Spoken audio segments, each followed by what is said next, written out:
रसायन के कालांश रसायन की पाठशाला में हमारे चैनल के माध्यम से पठन पाठन करने वाले सभी व्यूअर्स एवं हमारे सभी सब्सक्राइबर छात्र छात्राओं का मैं पुनः स्वागत करता हूं। बच्चों, आज मैं आपके समक्ष एक बहुत महत्वपूर्ण तथ्य लेके आया हूं। सामान्यतः सभी बच्चों को ये प्रॉब्लम रहती है कि जैसे ही उनकी प्रायोगिक परीक्षाएं आती हैं, वो प्रायोगिक परीक्षाओं के लिए थोड़ा नर्वस हो जाते हैं, जबकि वह आपकी परसेंटेज लाने का बहुत महत्वपूर्ण भाग है।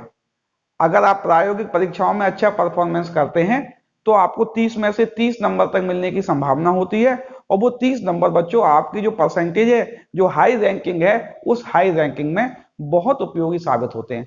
आज मैं आपको कुछ सामान्य जानकारियां कहें या सामान्य ट्रिक्स कहें, इनके बारे में चर्चा करूंगा।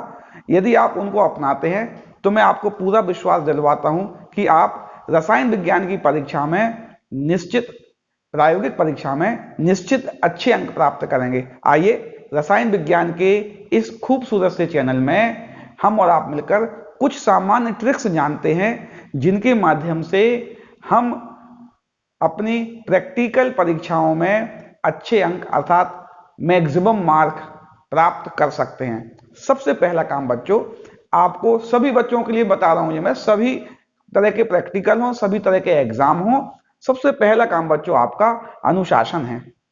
ये तो आपको बनाए ही रखना है, यहां नहीं, आप और भी परीक्षाएं देंगे तो आपको अनुशासन बनाए रखना है। पूरे अनुशासन के साथ आपका संबंधित अध्यापक जो भी प्रायोगिक तथ्यों के बारे में बता रहा है उनको याद करें और अपनी कॉपी में लिखें। यह तो काम करना ही करना है, इसके बगैर कुछ नहीं होना है।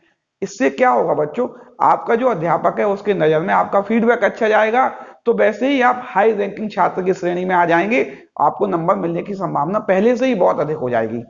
तो पहला काम आप अनुशासन तो बना ही रखेंगे बेटा, है ना।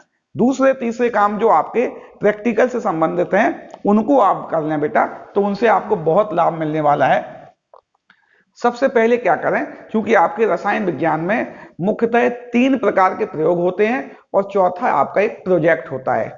पहला जो प्रयोग होता है जिसमें कि हम अनुमापन करते हैं, पहले प्रयोग में हम जब अनुमापन करते हैं तो आपको अनुमापन से संबंधित किन बातों की जानकारी रखनी है।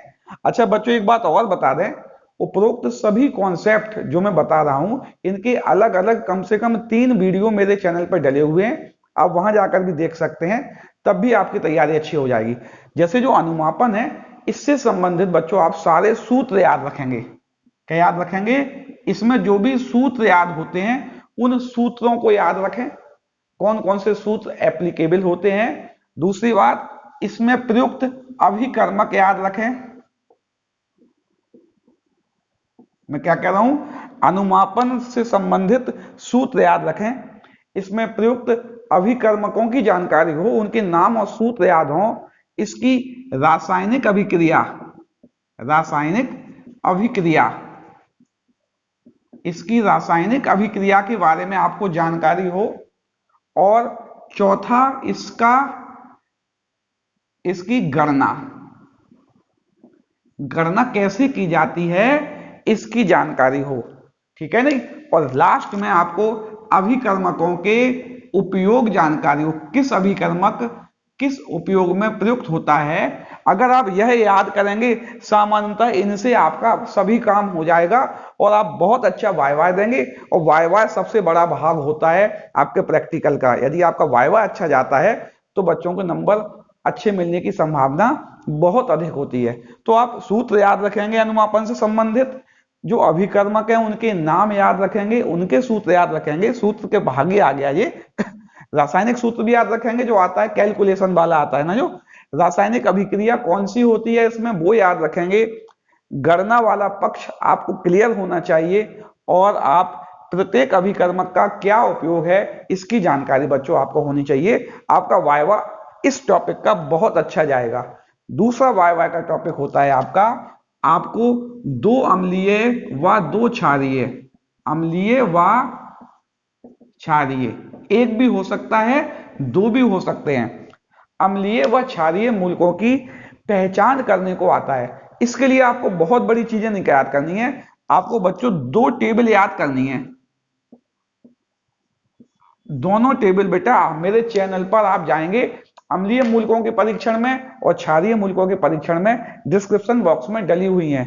पहली टेबल में अम्लीय मूलक हो जाएंगे, इनके बारे में पूरी जानकारी दी गई है, और दूसरी टेबल में क्षारीय मूलक, इनके बारे में जानकारी दी गई है।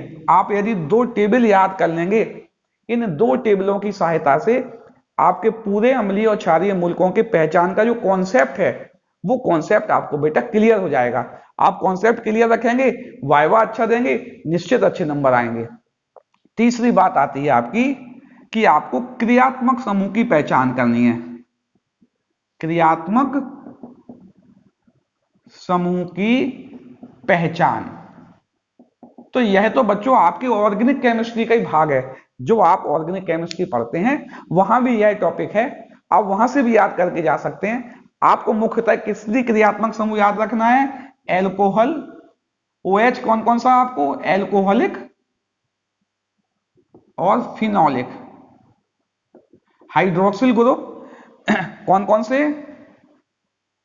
एल्कोहलिक और फिनोलिक। OH एल्कोहलिक और फिनोलिक याद रखना है। आपको एल्डिहाइड याद रखना है, आपको कीटोन याद रखना है, आपको कार्बोक्सिलिक एसिड याद रखना है, और आपको एमाइन याद रखना है। इतने ही आपको टॉपिक याद रखना है। Phenolic, alcoholic, hydroxyl group, aldehyde, ketone, carboxylic acid, amines और एक कार्बोहाइड्रेट। एक कार्बोहाइड्रेट, इतने आप डायरेक्ट याद कर लें, आपका काम हो गया। देखिए मैं दोबारा बताता हूं आपको बेटा, एक शॉर्ट में 1 मिनट में आपको सूत्र याद रखना है, अभिकर्मकों के नाम, रासायनिक अभिक्रिया, गणना का पक्ष याद रखना है, और प्रत्येक अभिकर्मक का उपयोग याद रखना है, आपका काम हो जाएगा। दूसरा, आपको अम्लीय और क्षारीय मूलकों की अलग अलग टेबल याद रखना है। अगला पक्ष, आपको क्रियात्मक समूह में 5-6 ये क्रियात्मक समूह हैं, इनके डायरेक्ट क्वेश्चन याद कर लेना, डायरेक्ट टेस्ट याद कर लेना। अगर आप इतना सारा कर लेते हैं, इतनी तैयारी के साथ आपकी अपनी प्रायोगिक परीक्षा में जाते हैं, तो मैं पूर्ण विश्वास के साथ आपको कह सकता हूं कि आप निश्चित मैक्सिमम मार्क अर्थात 30 में से 30 अंक प्राप्त करेंगे। मेरे सभी छात्रों को बहुत बहुत शुभकामनाएं। मेरे चैनल के माध्यम से पठन पाठन करके मैं आशा करता हूं आप बहुत अच्छे अंक प्राप्त करेंगे।